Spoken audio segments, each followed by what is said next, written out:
En nuestra clase anterior hablábamos de magnificar a Cristo en el dolor y en la muerte.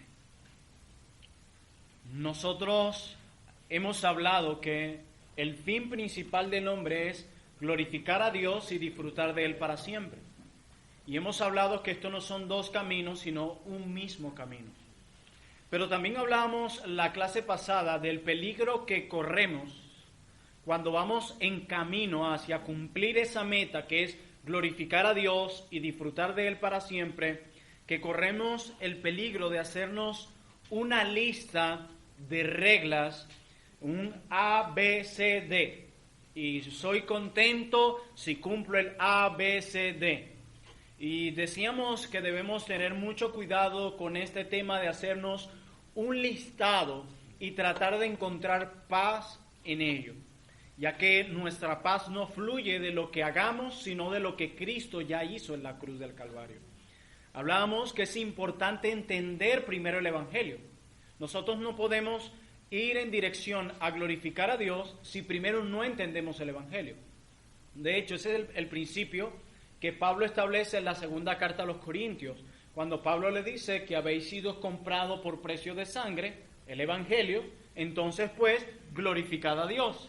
Ese es el orden. No podemos tratar de glorificar a Dios perdiendo de vista las preciosas verdades del Evangelio de nuestro Señor Jesucristo. Ese es el orden. Comprados por sangre, el Evangelio de nuestro Señor Jesucristo, por lo tanto, glorificad pues a Dios. No es al revés, ese es el orden. Si nosotros invertimos el orden, vamos a terminar cayendo en el legalismo, tratando de alcanzar el favor de Dios a través de nuestras propias reglas, obras o normas, etc. Pero también nosotros aprendimos que la muerte, en lugar de ser un obstáculo para nosotros los cristianos, es más bien una oportunidad para magnificar más a Dios. Yo decía que la muerte se puede tornar un obstáculo para nosotros si nuestro mayor tesoro son las riquezas, el trabajo, el tener un título académico, el ser un buen empresario, un buen estudiante, un buen hijo, un buen padre, etc. O sea, si realmente esos son nuestros mayores tesoros, cuando la muerte se acerque a nosotros o esté a punto de tocar la puerta, nosotros vamos a llegar a pensar o ver la muerte como un obstáculo. ¿Por qué? Porque se supone que al llegar ella va a arrastrar con todos esos tesoros que acabo de mencionar. Y una de las preguntas que yo le hacía a ustedes era, ¿dónde está su tesoro? Pero yo decía y veíamos en las Santas Escrituras el ejemplo del apóstol Pablo. ¿Qué veíamos de Pablo? Veíamos de Pablo que era un hombre que veía más bien el momento de su muerte como un enorme privilegio. De hecho, él decía que para él el estar con Cristo era muchísimo mejor.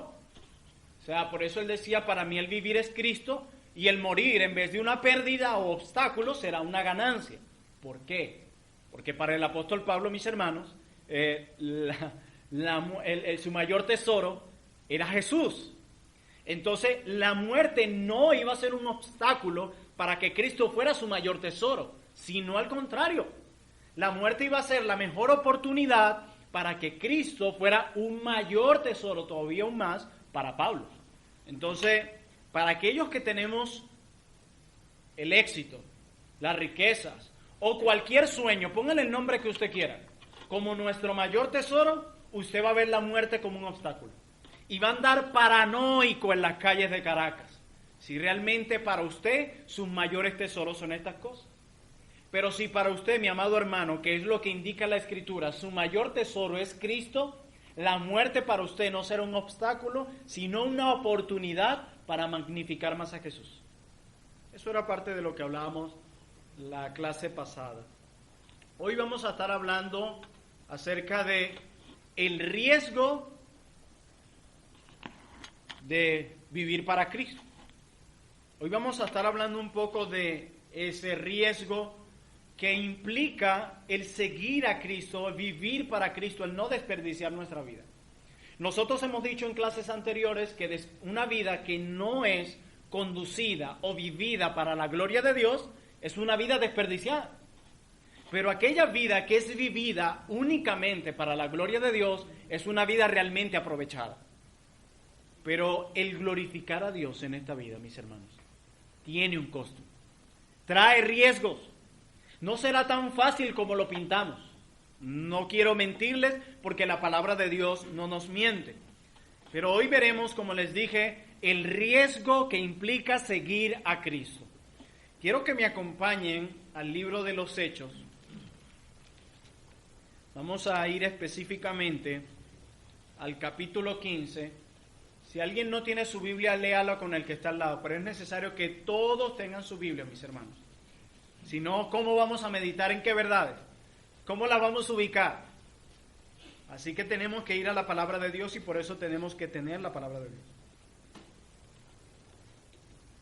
Hechos 15, vamos a leer específicamente los versículos 25 y 26.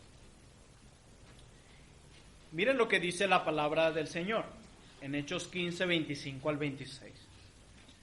Nos ha parecido bien, habiendo llegado a un acuerdo, elegir varones y enviarlos a vosotros con nuestros amados Bernabé y Pablo, hombres que han expuesto su vida.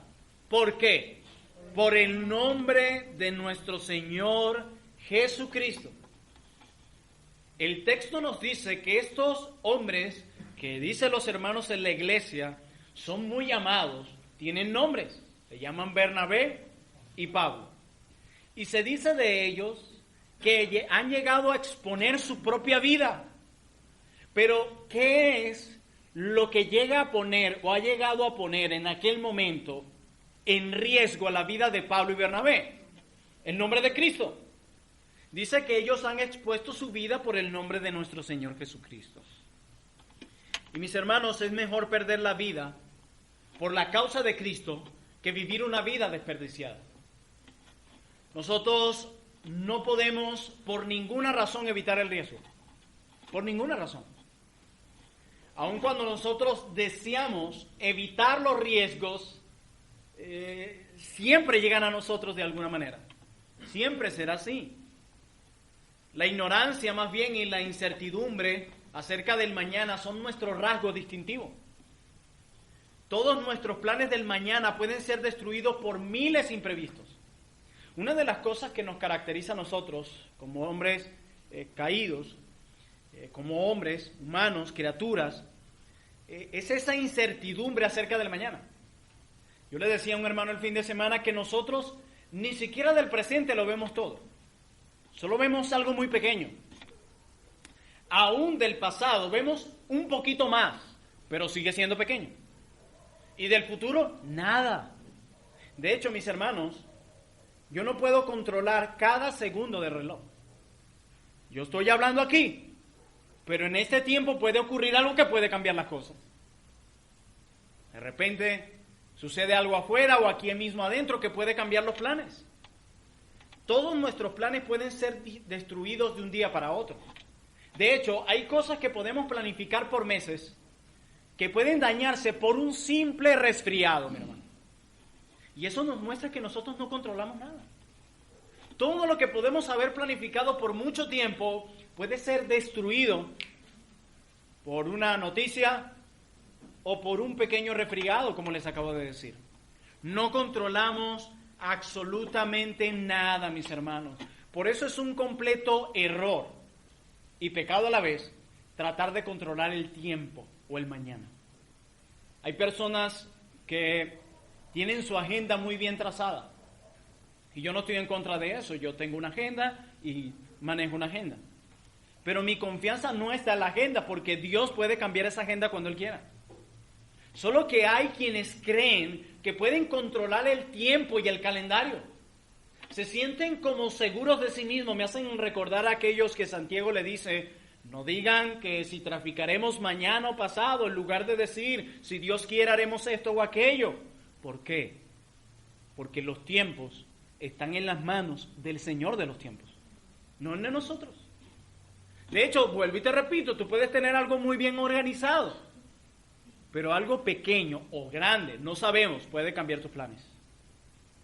Por más que confíes en tu reloj, por más que confíes en el calendario y en tu maravillosa y saturada agenda, esos planes pueden cambiar así. Y eso es algo que hace Dios para enseñarnos quién es el que controla los tiempos. Nosotros debemos confiar en Él. A veces queremos tomar el lugar de Dios. Por eso decía que es un grave pecado tratar de confiar en el reloj o en el calendario o en mi propia agenda en lugar de confiar en el Dios de mi agenda, en el Dios de los tiempos. Porque yo no soy quien mando ahí. Cuando yo intento controlar los tiempos a través de mi reloj o del calendario o de planificarme de una manera sin tomar en cuenta a Dios, es como si yo estuviera tomando el lugar de Dios. Y hay quienes planifican sin consultar al Dios de los tiempos. Entonces eso es algo que nos caracteriza a nosotros. Y uno de mis objetivos esta noche es hacer explotar por completo ese mito de la seguridad para liberarlo a usted del encantamiento. Y escuchen bien la palabra que acabo de usar, ese mito de la seguridad. ¿Saben por qué la seguridad es un mito y un encantamiento? Porque es un espejismo, no existe. Donde quiera que miremos habrá imprevisto y cosas fuera de nuestro control. De hecho, yo estoy seguro que ustedes han planificado muchas cosas a lo largo de los tiempos. Y la mayoría no se les ha dado como quieren. Ni se les va a dar. Porque sencillamente ustedes no controlan los tiempos. Sencillamente quien controla los tiempos es el Señor. Así que no se vistan que no van. Eso es una labor de Dios. Por eso hay que confiar, repito, en el Dios de los tiempos. Hoy deseo mostrarles con la Biblia que está bien correr riesgos por causa de Cristo y que no hacerlo implica desperdiciar nuestra vida. Yo quiero, mis hermanos, que cada uno de ustedes pueda ser impulsado por las promesas de Dios en la Biblia, abrazar el riesgo, y escuchen bien, esta palabra la voy a repetir mucho, abrazar el riesgo por la causa de Cristo. ¿Se acuerdan lo que leímos en Hechos? Que expusieron su vida por el nombre de nuestro Señor Jesucristo. Que se convierta en nosotros una ambición gozosa el hacer que otros se gocen en Dios. Yo no sé qué tanto para ustedes eso les apasiona. Porque yo escucho a veces entre muchos de nosotros, cómo ver a aquella persona, cómo se deleita en aquello, cómo se deleita en esto, en lugar de deleitarse en Dios, como yo me deleito en Dios. Pero no hacemos absolutamente nada para que las personas puedan encontrar gozo en Dios. Nosotros queremos que las personas estén satisfechas en Dios y no hacemos nada para que eso se logre. Tú y yo, cierto, no podemos producir gozo en las personas, para nada. Satisfacción mucho menos.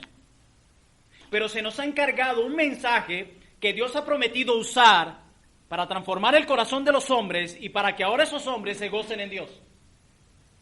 O sea que en nosotros debería haber una gran ambición gozosa de hacer que los otros hombres se gocen en Dios.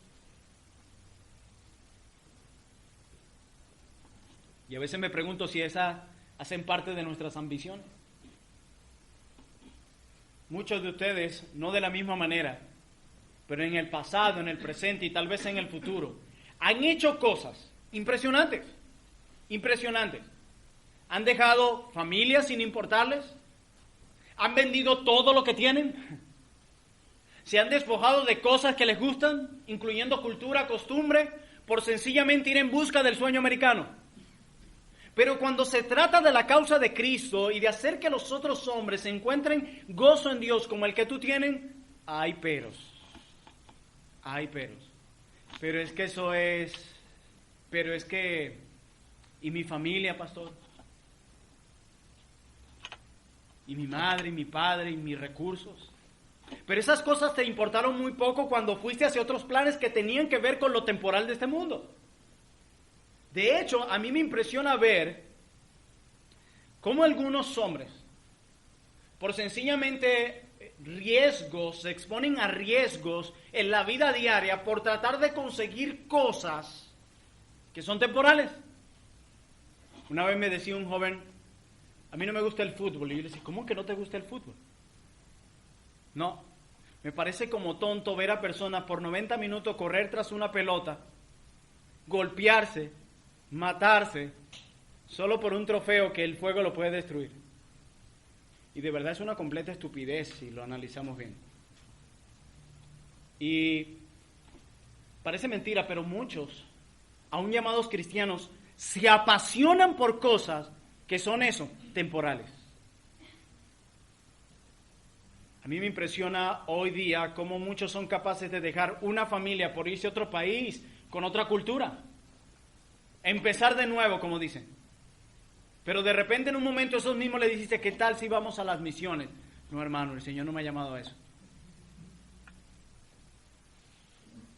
Y es impresionante cómo corremos tras las cosas temporales y nos mantenemos alejados de lo eterno.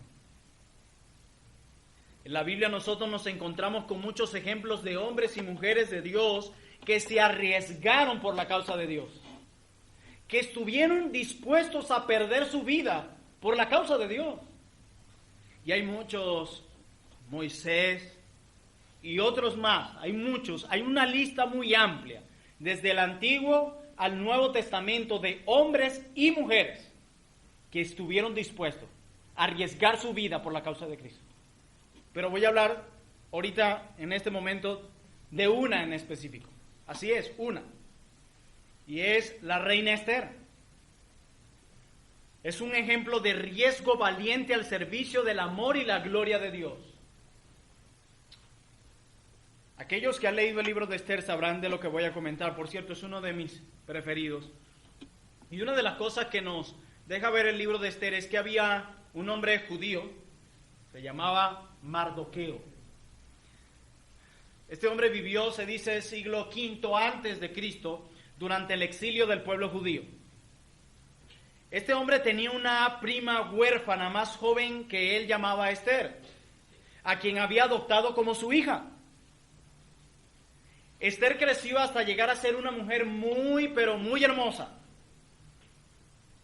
Y más tarde, el rey de Persia, que es llamado, o era llamado Asuero, la llevó con él para que fuera su reina. Amán, otro personaje en la historia, uno de los príncipes de Asuero, odiaba a Mardoqueo y a todos los refugiados judíos como él. Por lo que, ¿qué es lo que hace este hombre Amán? Este hombre convence al rey Asuero de que decretara un exterminio total para los judíos. Pero ¿saben qué pasó? El rey no se dio cuenta que su propia reina era judía. Mardoqueo, ¿qué hace? Le envía un mensaje a Esther para que se presentara ante el rey y rogara por el pueblo judío. Miren la escena. Pero ¿qué pasa? Esther sabía que existía una ley real en ese momento que decía que quien se acercara al rey sin haber sido convocado sería que ejecutado, a menos que éste alzara su cetro de oro. Y también sabía Esther que estaban en juego la supervivencia del pueblo judío. Estaba como entre la espada y la pared. ¿Y saben qué? Esther agarra y escribe una carta y se la manda a Mardoqueo. Y miren lo que le escribe. Vayamos al libro de Esther. Esther capítulo 4. Veamos cómo hombres y mujeres de Dios asumieron riesgos por la causa de Dios.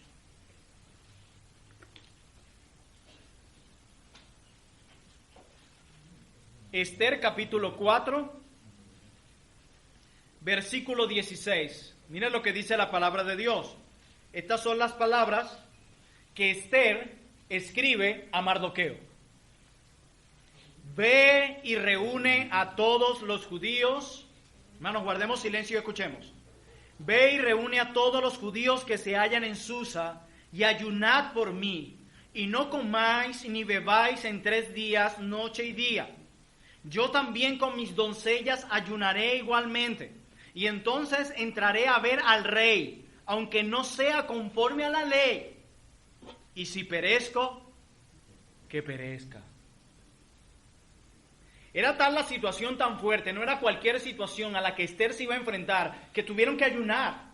Fue una dura aflicción la que los conduce a abstenerse de alimentos y a depender del Señor. Y es increíble que ella dice que aunque no sea conforme a la ley, ella va a ir y dice, si perezco, que perezca. Y la pregunta es, ¿qué significan estas palabras? Y si perezco, que perezca. Mis hermanos, significan que Esther no sabía cuál sería el resultado de su acción. Ella decía, yo voy a hacer lo que me toque hacer. Yo tengo que pararme aquí por el Señor.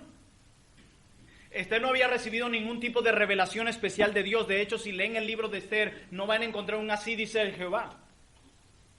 Pero Esther tomó su decisión basándose en la sabiduría, en el amor por su pueblo y por supuesto en su confianza en Dios. Y en base a eso, ella toma su decisión, basada en sabiduría, amor por su pueblo y confianza en Dios. Fueron 3 elementos que jugaron un papel importante en la vida de Esther. Y ella tenía que arriesgarse o escapar. Ella tomó la decisión, mis hermanos, y entregó el resultado en las manos de Dios. Ella dice, y si perezco, que perezca. ¿Saben qué es lo interesante aquí? Que al final Dios se glorificó. El fulano Amán terminó muriendo de una manera deprimente y humillante. Y al final no fue quien triunfó, fue Esther, sino el Dios de Esther. Y Dios siempre preservando su pueblo conforme a la promesa hecha a Abraham. Pero ¿qué es lo importante aquí? ¿Qué es lo que vemos acá interesante, mejor dicho? Es que Esther asume un riesgo no por su causa, sino por la causa de Dios. Hermano, Esther podía perder su vida, pero a ella eso le importó muy poco. ¿Por qué? Porque ella tenía por encima la causa de Dios y el amor a su pueblo. Ella hizo lo que tenía que hacer y dejó el resultado en las manos de Dios. Y si perezco, que perezca. ¿Se dan cuenta de eso? ¿Se dan cuenta que en la vida cristiana a nosotros nos toca es hacer lo que debemos hacer? Y nosotros vivimos pensando en los resultados. ¿Y si nos matan? ¿Y si nos roban? Petare, no. Peligroso. ¿Qué vamos a hacer para allá?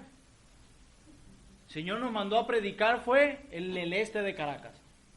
Bueno, Petare pertenece también al este.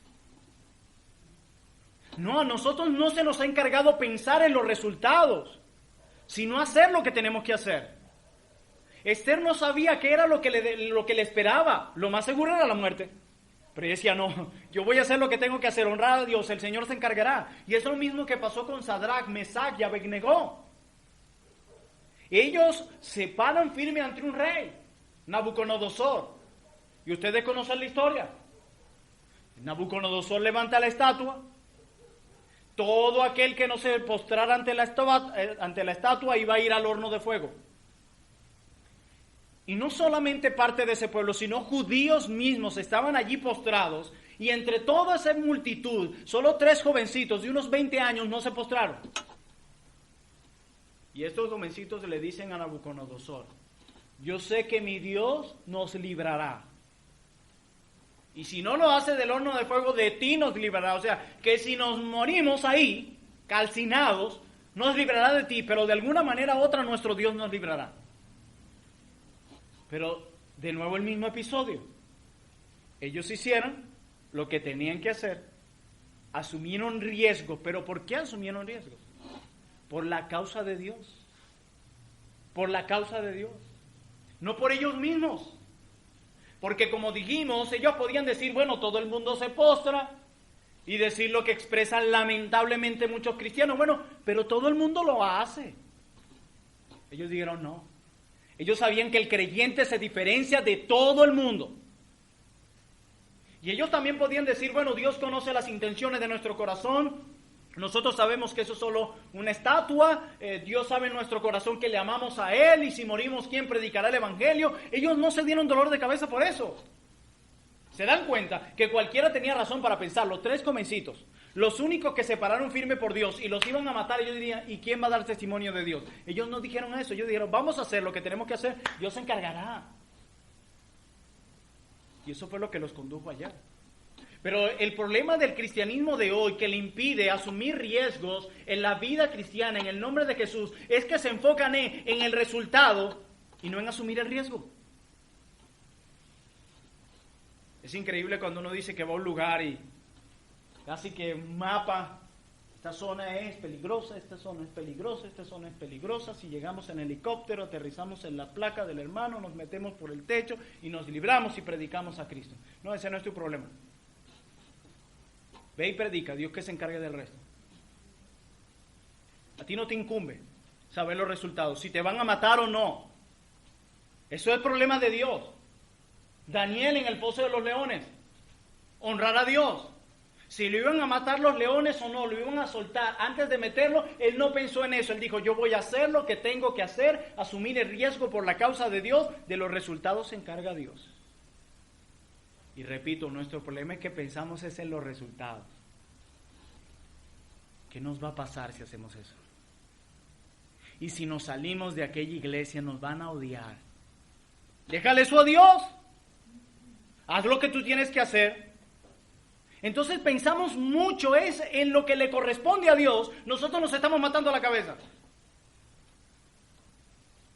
He escuchado a muchas personas hoy que dicen, yo no me salgo de aquella iglesia porque, y si hago daño a los hermanos y se entristecen, haz lo que tienes que hacer y deja los resultados a Dios. ¿Ven que siempre pensamos en los resultados? Y esos que viven pensando en el resultado, que a veces ellos imaginan, que a veces ni pasa, eso se convierte en un obstáculo para que asuman el riesgo. En una ocasión, un misionero que, si más no me equivoco, iba al África, le dice, hey hermano, allí te van a matar. Es peligroso. Es un riesgo entrar a la selva. Vas a morir allí. Y él antes de ir le dice a los hermanos, hermano, ya yo morí. Hace rato que ya yo morí para Cristo. Y fue y vino. ¿Por qué? Porque hay que hacer lo que tengamos que hacer. Dios se encargará de los resultados.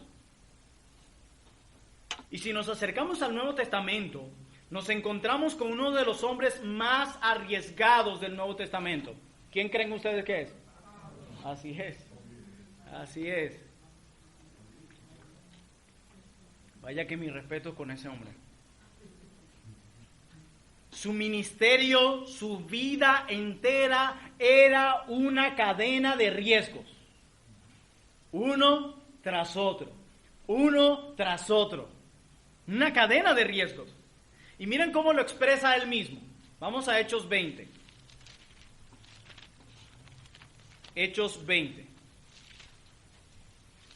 Y como les dije, podemos mirar hacia el Antiguo Testamento y encontrarnos con muchos hombres y mujeres de Dios. Cuando lean la Biblia, los encontrarán. Si estás leyendo tu Biblia, te habrás encontrado con muchos hombres y mujeres de Dios que arriesgaron su vida por la causa de Dios. ¿Cuántas veces Moisés no le tocó arriesgar su vida y él no sabía qué era lo que Dios iba a hacer?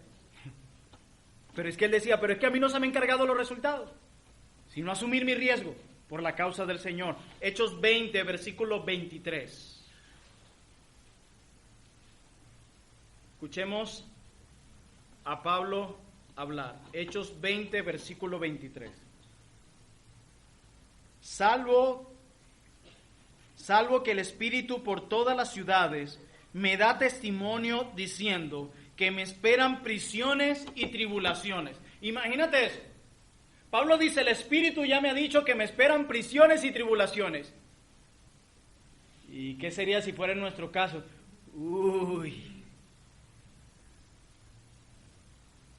Imagínense. Yo creo que hoy no es el momento. Me llegó otra revelación, dirían algunos. Pero este hombre es impresionante, que Pablo, a pesar de tener la plena convicción de que el Espíritu Santo le había afirmado que le esperaban prisiones y tribulaciones, siguió adelante. ¿Saben por qué? Porque él sabía que el seguir a Cristo, el glorificarlo a Él, traía riesgos. Pero él decía, yo me voy a enfocar en lo que yo tengo que hacer. Los resultados se los dejo a mi Creador. Y así fue la vida de Pablo. Pero miren cómo él lo dice más adelante, escribiendo a los Corintios. Segunda carta de Pablo a los Corintios. Para aquellos que se viven quejando constantemente, que muchas veces sus quejas, sus achaques y dolores no vienen por la obra de Cristo, yo les quiero presentar un poco lo que es padecer. Segunda a los Corintios 11, versículo 24 en adelante. Segunda a los Corintios 11, versículo 24 en adelante, y lean y entiendan. De los judíos, 5 veces he recibido 40 azotes menos uno. 3 veces he sido azotado con varas, 1 vez apedreado, 3 veces he padecido naufragio. 1 noche y 1 día he estado como náufrago en alta mar, en caminos muchas veces, en peligros de ríos, peligros de ladrones, peligros de los de mi nación, peligros de los gentiles, peligros en la ciudad, peligros en el desierto, peligros en el mar, peligro entre falsos hermanos, en trabajo y fatiga, en muchos desvelos, en hambre y sed, en muchos ayunos, en frío y en desnudez, y además de otras cosas, lo que sobre mí se agolpa cada día, la preocupación por todas las iglesias. ¿Quién enferma? Yo no enfermo. ¿A quién se le hace tropezar y yo no me indigno?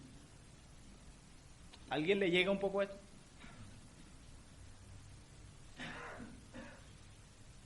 Y se viven quejando.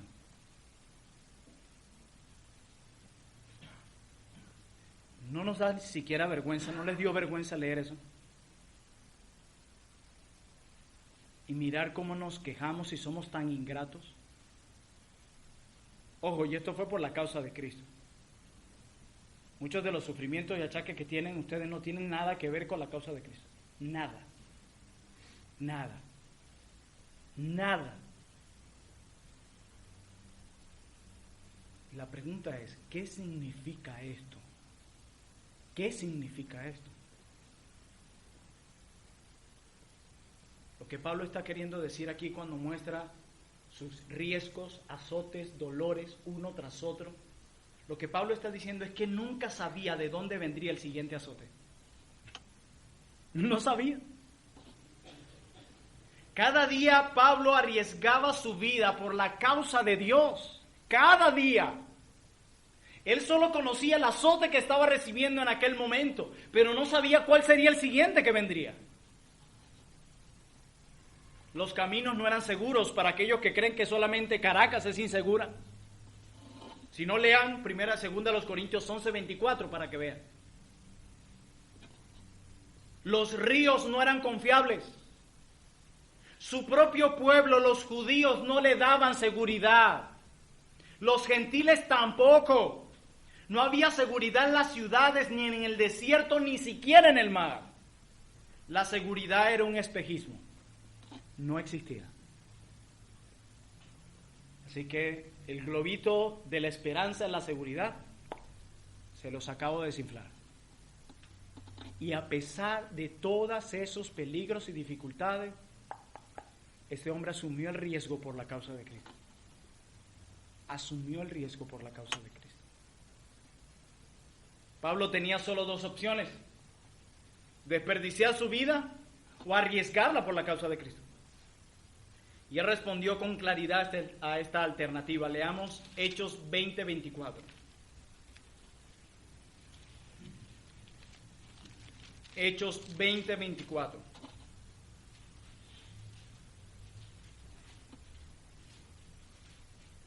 Dice la palabra de Dios en Hechos 20, 24, hablando Pablo: pero de ninguna cosa hago caso, ni estimo preciosa mi vida para mí mismo. Fíjense el orden. Para mí mismo. Con tal que acabe mi carrera, ¿con qué? Refunfuñando. Con gozo. y el ministerio que recibí del Señor Jesús para dar testimonio del Evangelio de la gracia de Dios. Este hombre sí que aprovechaba su vida. Él decía, yo no tengo problema en perder mi vida, en que me maten en cualquier momento o que reciba golpes como los que he recibido hasta ahora, por una gran razón, porque yo lo que quiero es una cosa. ¿Qué cosa, Pablo? Acabar mi carrera con gozo, la carrera de la fe y el ministerio que recibí del Señor Jesucristo para dar testimonio, para proclamar el Evangelio de Cristo. Todos los riesgos que Pablo asumía era por la causa de Dios. Por la causa de Dios. Como el que asumió a Esther y la petición de Mardoqueo. Como el riesgo que asumió por la causa de Dios Sadrach, Mesach y Abednego. Como el riesgo que asumió el profeta Daniel ante el rey y ser enviado al foso de los leones. Como el riesgo por la causa de Dios que asumió Moisés, que asumieron los profetas, que asumió el apóstol Pablo, todos estos riesgos por la causa de Cristo, porque esa era su meta, glorificar a Dios, magnificarlo delante de los hombres. Y ellos sabían que el magnificar a Cristo, el tomar esa cruz, trae riesgos.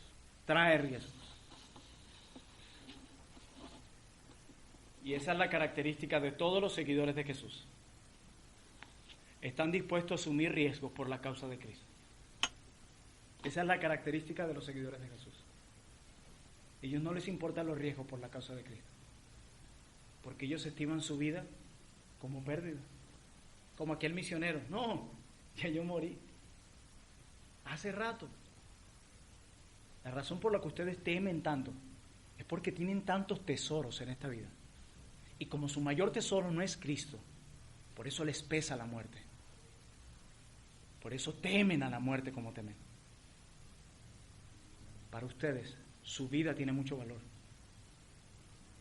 Más que Cristo. Y mientras eso siga aconteciendo, nunca buscarás magnificar a Cristo aún bajo los riesgos más fuertes de la vida.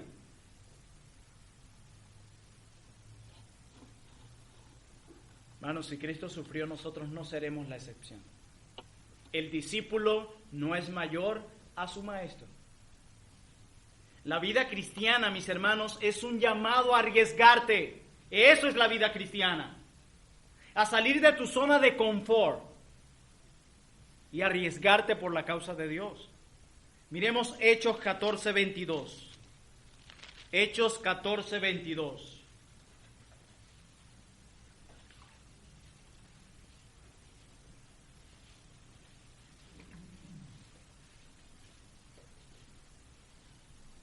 Vamos a leer desde el 21. ¿Y después de qué? De anunciar el Evangelio a aquella ciudad y de hacer muchos discípulos, volvieron a Listra, a Iconio y a Antioquía, confirmando los ánimos de los discípulos y exhortándoles a que permaneciesen en la fe y diciéndoles, vaya lo que les dijeron, es necesario, subrayen esa palabra, es necesario que a través de muchas tribulaciones entremos en el reino de Dios. Es necesario. Y estas palabras no están en el contexto de la enfermedad que agarré por ahí, de que me robaron la cartera en el centro de Caracas. No, está hablando de tribulaciones por la causa de Dios, por servir a Dios en su reino.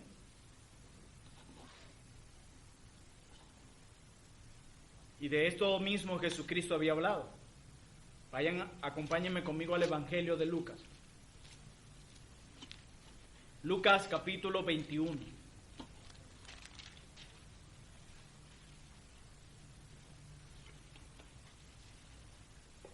Lucas capítulo 21, versículo 16.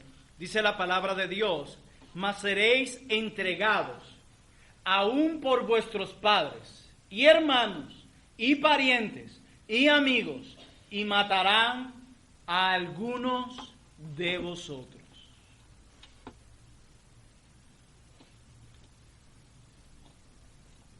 Hay una palabra clave aquí. Algunos. Matarán a algunos. ¿Qué quiere decir eso? Que no todos morirán por la causa de Cristo. Y ahí llegaron unos. Por fin un respiro en la clase. Parece que eso nos produce alegría, paz. Es increíble que cuando hablas con un cristiano y dice, ¿y es verdad que vamos a pasar por la tribulación?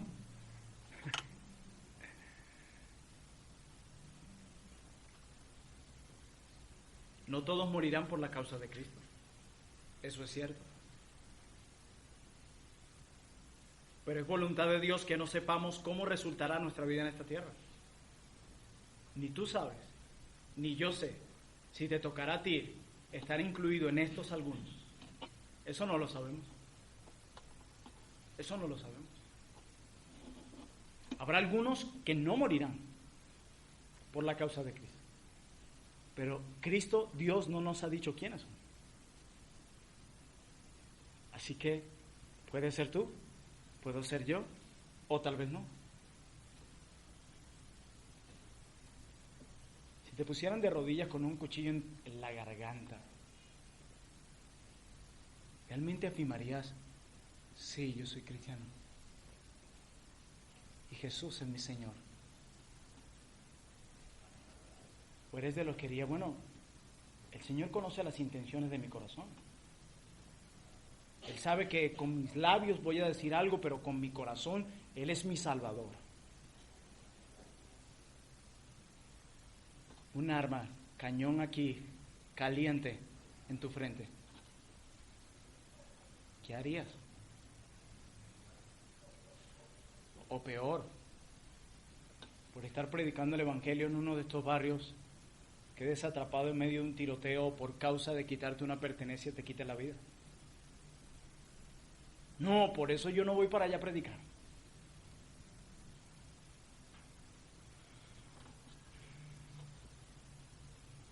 Por eso es la voluntad del Señor que corramos riesgos por la causa de Dios. Hay una unión estrecha entre los riesgos y las promesas de Dios. Entre los riesgos que asumimos por su causa y las promesas que Él ha dado para nosotros. Yo quiero recordarles que los primeros 3 siglos de la iglesia cristiana establecieron un patrón de crecimiento bajo amenaza. Alguien decía que la persecución fue la semilla del crecimiento de la iglesia. Era impactante. Y muchos de ellos encajaban en el texto de Lucas, algunos morirán por la causa de Cristo. Y ciertamente cualquiera podía ser llamado para negar su fe y muchos murieron así. Y no negaron su fe, por eso murieron. Pero hubieron otros que estaban dispuestos a que si los llamaban a afirmar su fe, pero no murieron. Pero eso es parte del plan soberano de Dios. Pero ellos no lo sabían. Lo que sí ellos estaban claros que estoy dispuesto a asumir el riesgo por la causa de Dios. Así me maten. Así me maten. Lucas 21, 16 de nuevo. Mas seréis entregados aún por vuestros padres y hermanos y parientes y amigos, y matarán a algunos de vosotros, y seréis aborrecidos de todos por causa de mi nombre, pero ni un cabello de vuestra cabeza perecerá. ¿Qué quiere decir Jesús aquí?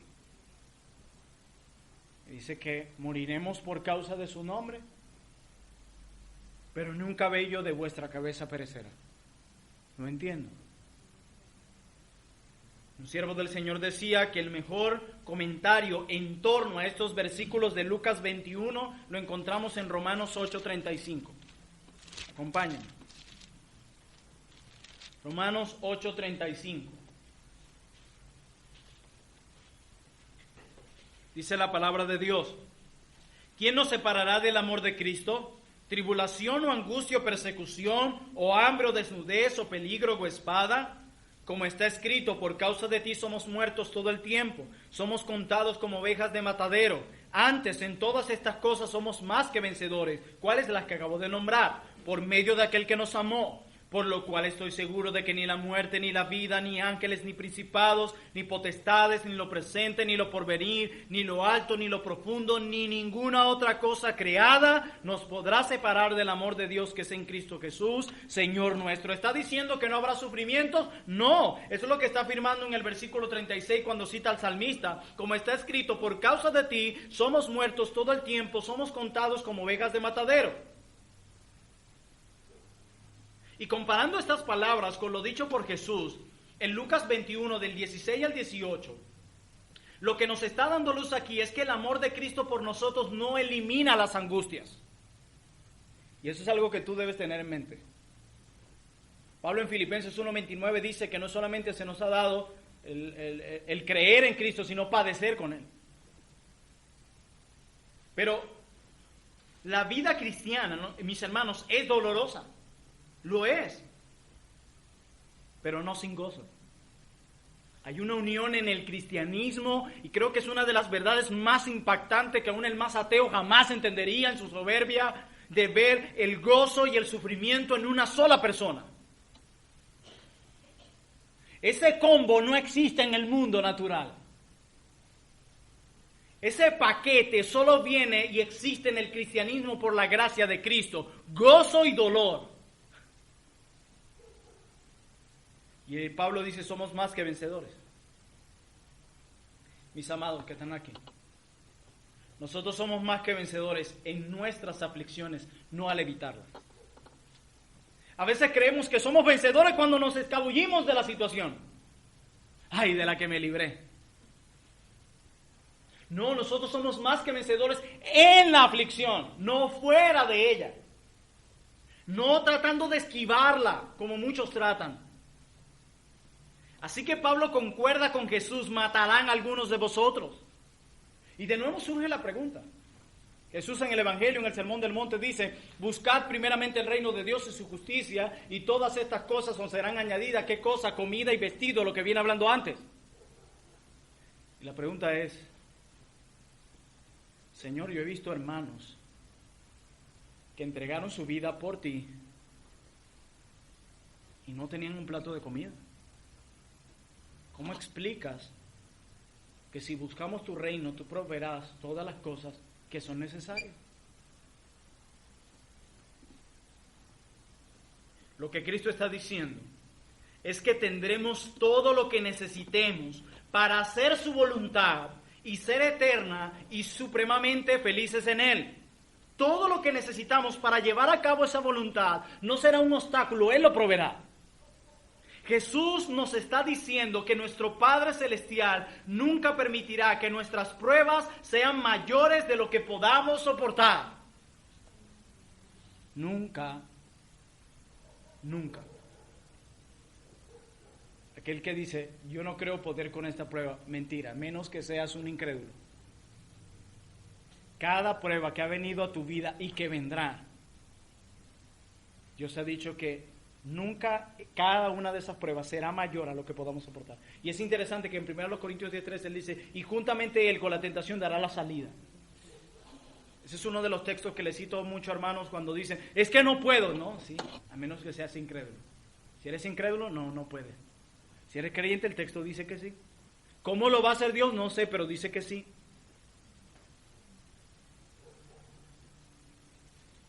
Si hay un trozo de pan que necesitemos, como hijos de Dios, para mantener nuestra fe en el calabozo de la hambruna, Él nos los dará. Eso dice la Biblia. Hermanos, Dios no nos promete alimento suficiente para estar cómodos o seguir vivos. Miren las palabras que he usado y las repito. Dios no nos promete alimento suficiente para estar cómodos o seguir vivos. Nos promete lo suficiente como para que confiemos en Él y hagamos su voluntad. Y tú tienes más que eso. Nosotros estamos llamados a hacer su voluntad en esta tierra.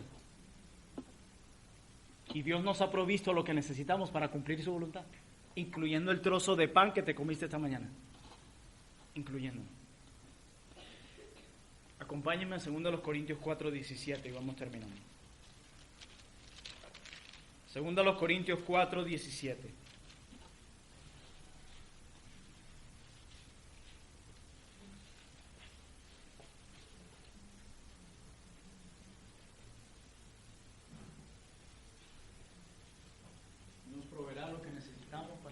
voluntad. Segundo a los Corintios 4:17 dice la palabra de Dios, hablando Pablo, porque esta ¿qué? Leve tribulación momentánea produce en nosotros un cada vez más excelente y eterno peso de gloria, no mirando nosotros las cosas que se ven, sino las que no se ven, pues las cosas que se ven son temporales, pero las que no se ven son eternas. Hermoso texto. Podríamos decir que la tribulación es uno de los enemigos que nos atacan constantemente, ¿cierto? Parece que nos persigue todo el tiempo la tribulación. La aflicción, mis hermanos, era enemiga de Pablo, totalmente. Ustedes recordarán que era una de sus oraciones. Quita de mí ese aguijón. Pero la aflicción que era enemiga de Pablo, ahora obra a favor de Pablo. ¿Ustedes se dan cuenta de eso? ¿Cómo? Miren esto. La aflicción que era enemiga de Pablo, ahora Pablo dice que le produce un eterno peso de gloria. ¿Cómo es eso? Es muy difícil decir, hermano, cómo está en tribulación, pero cómo está produciendo en mí un peso de gloria increíble y hermoso, hermano. De hecho, tú le dices, ¿cómo te sientes? Bien. Qué diferente. Y Pablo no era una especie de Iron Man. No, era un hombre como tú y como yo.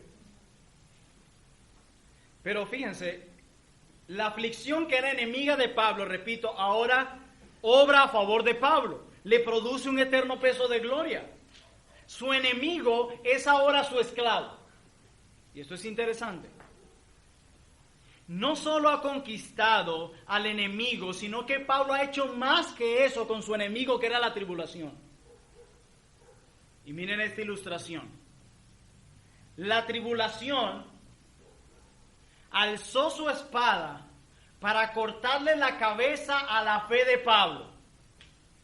Eso hacía la tribulación.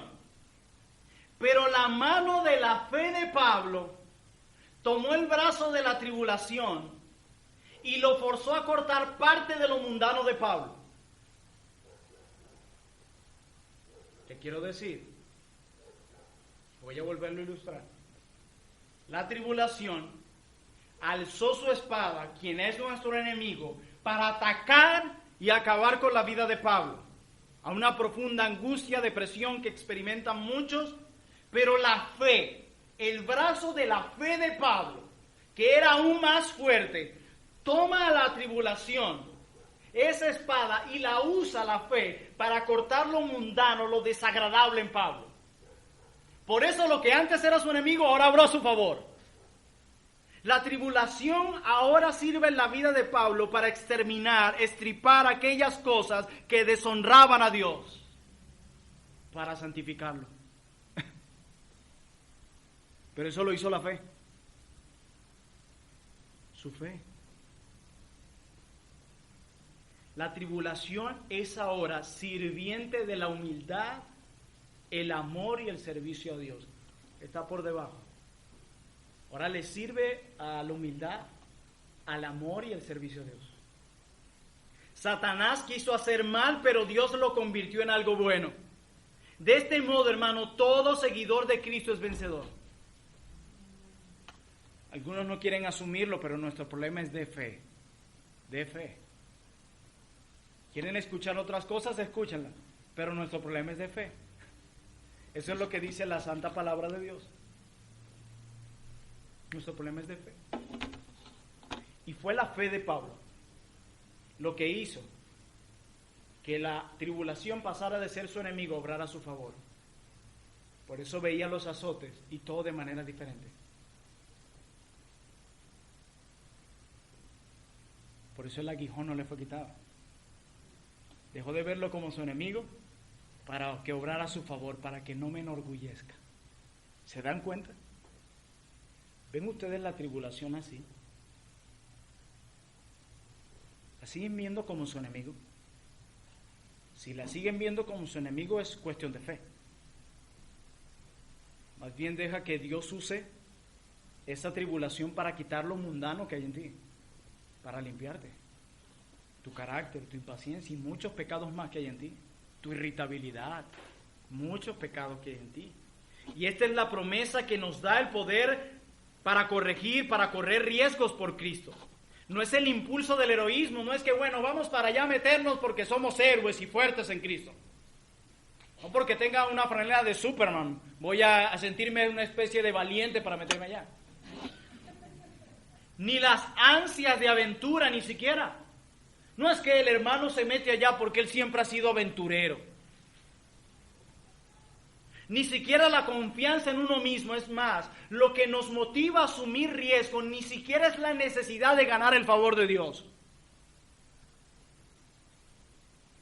Bueno, que mi Dios vea que yo soy un misionero por excelencia. No, ni siquiera eso. Es la simple confianza en Cristo lo que nos motiva a asumir riesgos. Que en Cristo Dios hará todo lo que haga falta para que podamos disfrutarlo para siempre. Y hay cosas en nuestra vida que nos están obstaculizando para disfrutar de Dios plenamente, y Dios permite las tribulaciones para arrancarlo de nosotros como un cáncer que se ha impregnado en nosotros. Y si Él tiene que hacer eso para que tú te goces más en Dios, lo hará y nadie lo podrá detener. ¿Quién podrá frustrar los planes de Dios? ¿Torcer la mano de Dios? Nadie. Él es Dios. Todo bien nos bendecirá y todo mal que se nos enfrente al final contribuirá para que nos gloriemos en la cruz de Cristo. Aún, hermano. La fe en estas promesas nos libera para que nos arriesguemos y encontremos por experiencia propia que es mejor perder nuestra vida por la causa de Cristo antes que desperdiciarla. Por eso es mejor perder la vida por la causa de Cristo que desperdiciarla.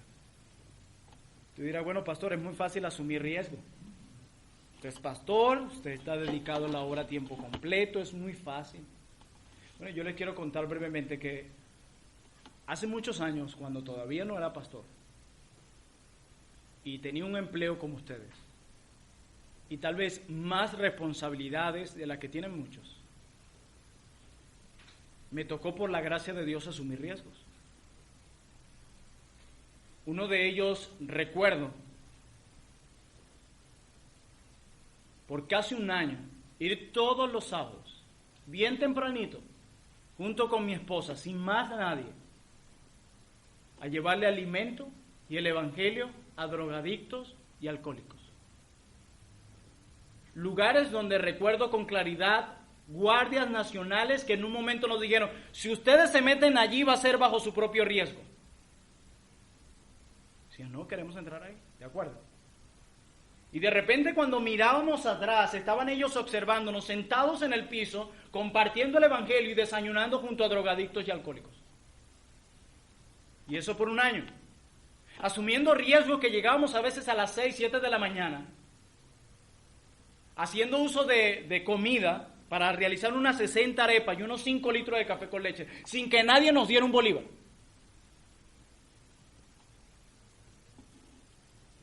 Cuando íbamos a levantarlos, se levantaban con cuchillo como locos, todavía bajo los efectos de la droga.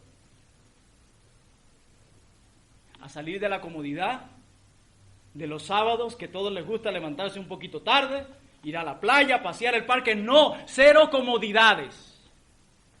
Y no era pastor. Tenía un trabajo como ustedes también y una esposa que atender. Y no consiguiente es un año siguiente, sin ayuda de nadie, a excepción de una hermana y otros que colaboraron, cada semana, jueves y sábado, a predicar el evangelio a más de 60 damnificados, personas de diferentes clases sociales, sumergidos en diferentes pecados, desde droga hasta muchachas que varias veces la vimos cómo se quisieron quitar la vida. No era pastor, tenía un trabajo. Y eso sin contar muchas cosas que dentro del ministerio me ha tocado hacer para morir a mis comodidades y a mis deseos y asumir riesgos. Así que no me vengan con excusas de que no se puede, de que yo trabajo, porque es un engaño, es una mentira que has comprado. La vida cristiana se trata de asumir riesgos, de salir de tu zona de comodidad, de sal ya de allí, porque tu vida no te pertenece. Si realmente has sido comprado por precio de sangre, tu vida no te pertenece. El domingo, el fin de semana que estuvimos en Betare, decía, wow, cómo mi carne no le agradaban muchas cosas de las que me tocó ver y experimentar y hacer.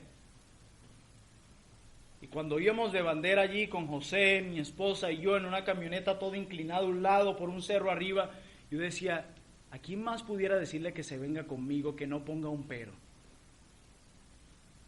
No un fin de semana, semanas. Y realmente lo haga con gozo. O que digan, no, peligro, no, Betare. El que no toma su cruz no es digno del Evangelio.